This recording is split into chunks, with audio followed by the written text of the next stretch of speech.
Sorry, Not Sorry by Demi Lovato. And it's a few more minutes before we wrap up the show here in the studio. About 17 minutes to the hour of 1 until my girl comes in the studio and we have the girlfriend show. But yes, this hour is specifically dedicated to the children. And I'm not happy that we're not having a lot of them jump on the conversation we're having for today. So yes, we have been talking about how to protect the rights of children.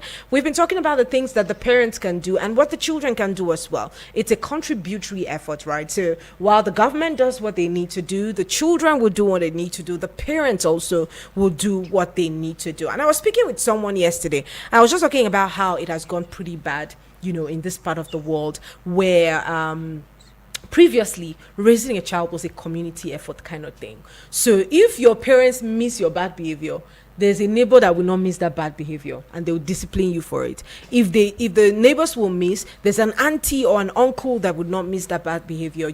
It was a communal kind of raising a child. So it was difficult for a child to be in discipline because anywhere you go is the same standard.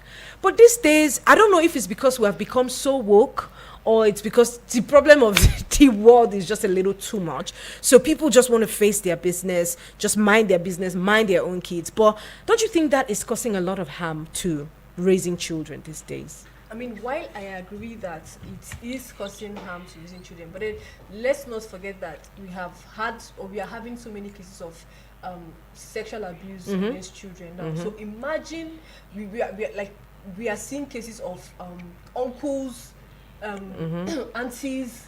You are seeing cases of neighbors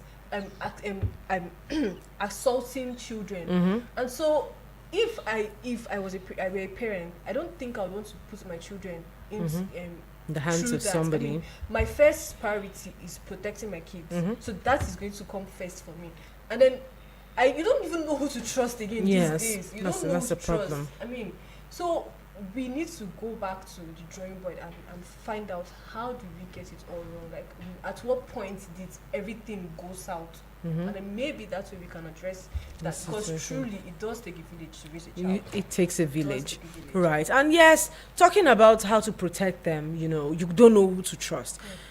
It baffles me when I see people still leave their children in the hands of neighbors and strangers who you don't even know what kind of ideology or mentality they put into their own children. For you to give someone care or custody of your child, I'm going to work, please take care of my child for me. You need to know how they raise their own children before you leave them in the care. But people are very careless these days. Yes. I was seeing a report where children from Zamfara were found in Kano, Anambra were found in Kano State.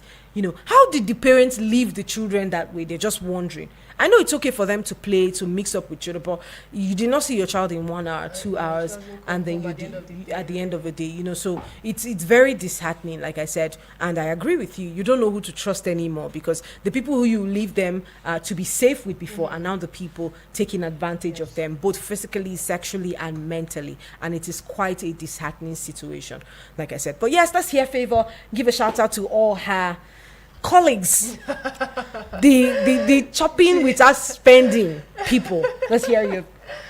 Success. I keep calling her Favor.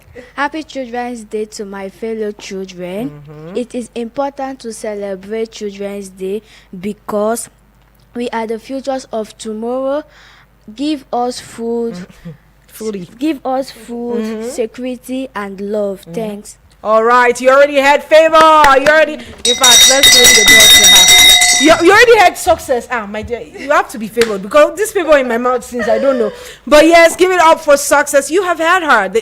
They are the leaders of tomorrow. I mean, the most powerful set of people are the people who you have not seen emerge. So they have so many possibilities. Now, you don't know what she's going to be. You don't know what she's capable of being. Maybe 5, 10, 20 years from now, Success will be somewhere. And I'll even have to go to Success office. I have to sign rights later before going. So children are shapeable. It's like water. They can take any form. So it's possible that they attain the highest level that there is, and it's possible for them to constantly remain mediocres. But I mean, the difference between the both is the kind of time and effort and knowledge that is being pumped into these children. So yes, they're the leaders of tomorrow. Give them food, give them security, give them love. It is super, super important for their growth and their general development. And I hope that we take that message as serious as possible, because this lady has mentioned food a little over 5 times here today. So food is very important to you, right? What's your best food? Let me even ask you about Fried rice. And what? Chicken. Chicken. You know how much is one chicken? Do you know how much is 1 kilo of chicken? Do you know? But anyways, it's a good thing. It's a good thing. Any final things you like to? Any final thing you like to say? Cynthia? I mean, give me food too. I'm a child. I beg. Go and walk. Everybody knows it. No free things for you. Okay. So before I go, I just want to say that I want to reiterate that it is everybody's responsibility. So it's not enough to say, oh, this one no concern me, as is custom with us. This one are rich people problem. This one no concern me. Please, it concern me, because at the end of the day, whatever happens, or whatever the outcome is, it is going to affect you either directly or indirectly. So yes, protecting the environment and protecting the rights of children is everybody's environment. And I forgot to add that one way that we can include children in their upbringing is by including them in politics and decision making.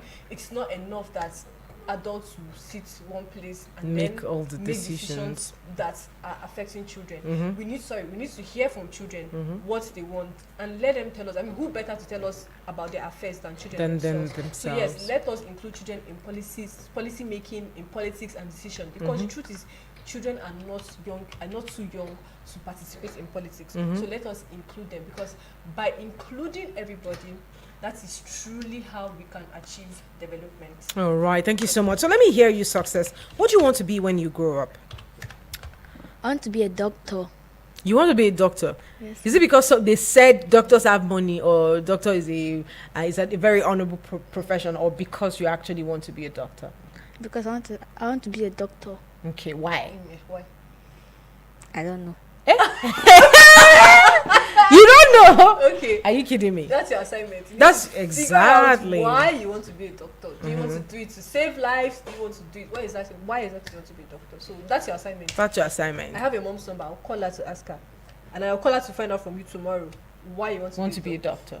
Okay. So you see, this is very important as well, because you need to know what they want to be, why they want to be what they want to be, so that you can guide them. Exactly. You can guide their decisions. That's your primary responsibility, guardians. So yes, thank you so much, Success Chiki is here for joining us in the studio. Give me a high five. Thank you so much, Cynthia. Am I getting old? Thank you so much, Cynthia, for joining us here today. And to everyone